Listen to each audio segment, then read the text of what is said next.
Simon & Schuster Audio presents The Power of Positive Thinking in Business by Scott W. Ventrella. Read by the author.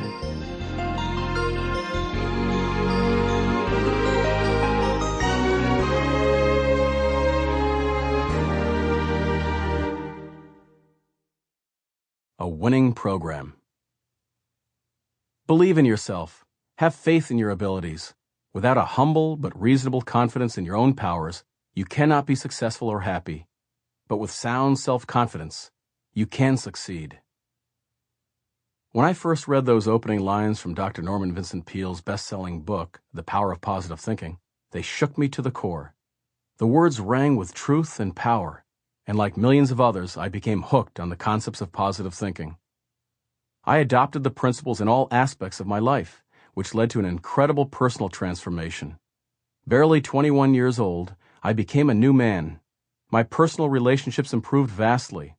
I became more confident and focused. The bad breaks I had been experiencing seemed to evaporate.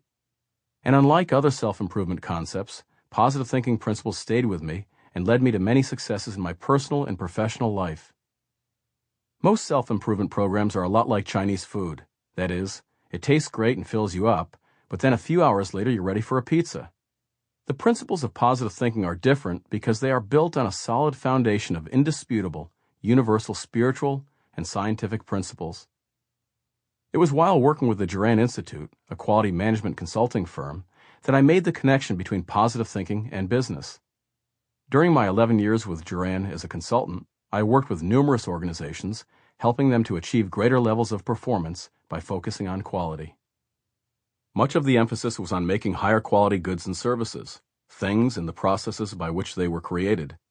What bothered me was that little attention was paid to the people responsible for making the things and designing the processes. What finally convinced me that we were neglecting a critical performance issue was a discussion I had with Ritz-Carlton's CEO, Horst Schulze.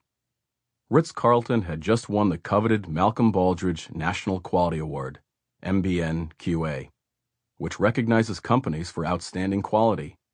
It had invested thousands of dollars in learning and applying total quality management concepts and practices company-wide. I wanted to hear directly from Horst what he thought the key to the company's success was.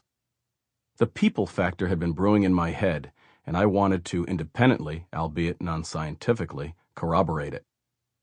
I asked him a simple, non-leading question. Mr. Schulze, of all... Sample complete. Ready to continue?